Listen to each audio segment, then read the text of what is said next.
My name is BNanaRamen, and this is the quest for the ultimate Spider-Man PC experience. In the last 20 years, there have been quite a few Spider-Man games, so before playing anything, I had to do some research. I set myself a list of key fundamentals. All of the games needed to show signs of good swinging and movement, have decent combat, an interesting story, with more on that later, and had to be on PC. And obviously not require a PS4 or PS5 because f*** Sony. Like a self-diagnosed hypochondriac, I started my research on Reddit. Reddit is a place full of information provided by people like you and me. Idiots. Sometimes, however, it provides some insight into the experiences of normal people. I found many conflicting opinions, but a decent point in the right direction. Overall success? Bon. Fast forward to a PC Gamer article I found, some interesting concepts at the start, but after some interesting fan games, I deemed it fell outside of my set criteria. Overall success? No. As a last act of desperation, I finished my research with Metacritic. However, I was eventually triggered by the PS4 versions existing on the list and my lack of a medium to play it without giving Sony money, so I went into a corner to cry before proceeding onwards. Number of games played since I started this quest? None. For the purpose of this video's length, I narrowed this down to 5 games. Spider-Man 2, Ultimate Spider-Man, The Amazing Spider-Man 2, Spider-Man Web of Shadows, and Spider-Man Shattered Dimensions, or my pet name for it, Spider-Man Shat. My reasons for not picking the others are as follows. For anyone interested, I've linked this list of reasons in the description below. The PC version of Spider-Man 2 is not very highly acclaimed, but the PS2 version is. So, I had to think of a plan. I don't own a PlayStation. I haven't owned one since 2005 when my brother asked to swap my PS2 with his Xbox. A good trade. So if I don't have a PlayStation, maybe I can pretend to be one. Emulation is the art of faking hardware by using your PC and magic to play legitimate video games. A quick Google search gave me the emulator for the console, and a trip to eBay to locate a legitimate copy of Spider-Man 2 for PlayStation 2 seemed a simple fix. Please ignore the fact that my PC doesn't have a disk drive. This is a completely legal experience. Spider-Man 2 doesn't have the best graphics, and using the power of software emulation to upgrade them, what? Oh dear God, please. Oh God, that's horrible. Was a fail quite quickly. Short summary. Swinging, okay. Combat, bad. Toby, good. Balloon side missions, absolutely damn awful. The game features Black Cat, and little did I know that this would be a key review point for the remaining games. I thought Spider-Man 2 was a good baseline for this journey, but overall rating, too many balloons. Next up, Ultimate Spider-Man from 2005, I think. I didn't mean to play these titles in chronological order initially, but hey-ho. The comic book art style that drew me in has aged very well, and the fact that you can play as Venom is a neat addition. However, locating this game was, how you might say, challenging.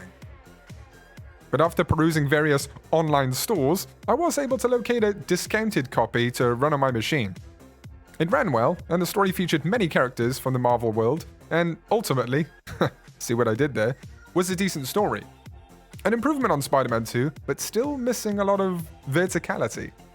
The game has another side mission locked story that forces you to do races, but at least I don't need to collect balloons. Overall rating, bon bon. I didn't think I could improve on the ultimate experience, but next up was Web of Shadows. I initially got swung by this game after viewing some gameplay of a boss fight against Wolverine. It looked sick. However, what I didn't realize was just how ridiculous the game was.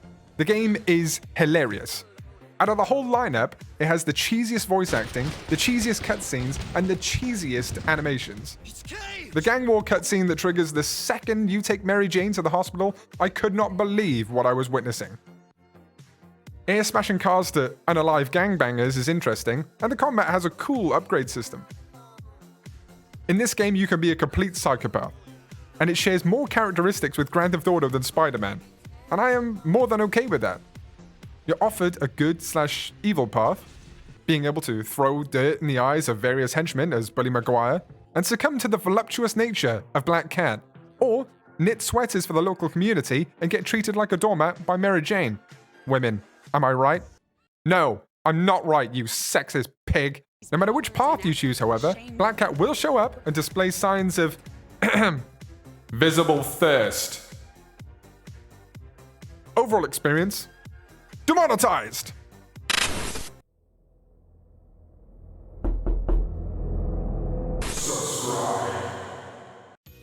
I had high hopes for The Amazing Spider-Man 2, but getting a copy of it was...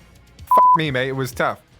As with all these games, they are no longer available on digital storefronts. So for the purpose of this video, I've recorded a legitimate Steam key for thousands/S. A lot of people said that The Amazing Spider-Man 2 was sucky, but I found quite the opposite. The graphics are polished, it has a great movie feel about it, and it's not cheesy. Quite the opposite, in fact. One welcome introduction was stealth. And let me tell you, Papa loves stealth. Coupled with all the various perk stuff bonus suits that you can unlock, I was able to assert my dominance from the shadows as an apex predator. You can eat your soul, you little bitch! The movement and camera can be a bit overstimulated if you mash the web brush button, but it's acceptable, and one thing I noticed was the similarity in movement with the newer PlayStation games. Put The Amazing Spider-Man 2 next to Spider-Man 2018, and you'll see a little bit of copy and paste, but I like that.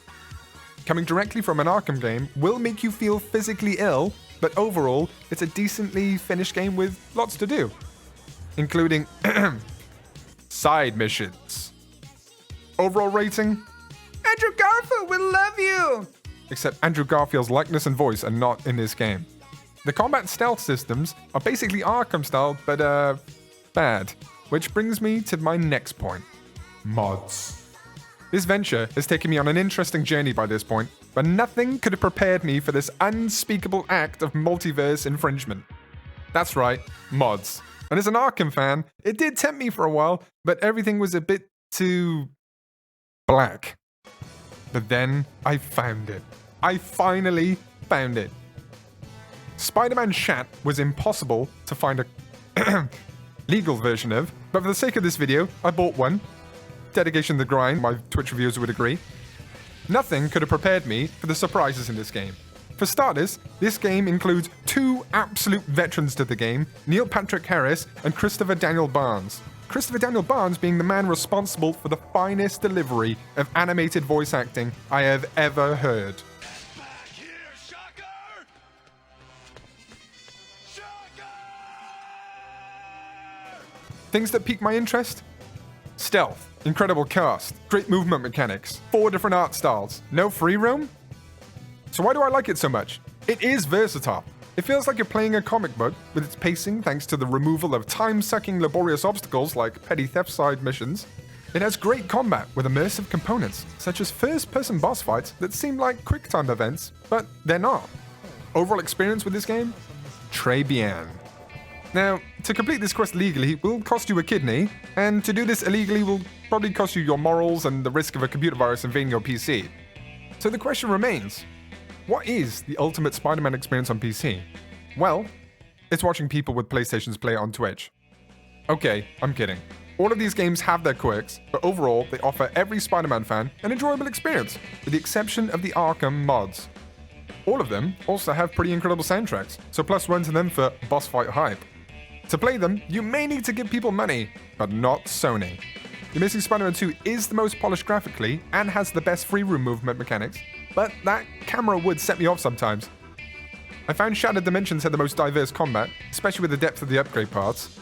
The game has bonus suits, and probably my favorite boss battles. I would get drawn to Shat Dim and The Amazing Spider-Man 2 on my research nights, but I did enjoy Web of Shadows massively too. Those cutscenes are just way too cheesy. One constant across all the games is the interesting depiction of Black Cat. None of them have aged well, but I am curious to see how she's portrayed in the new Spider-Man games. So I guess I'll find out when that series comes to PC.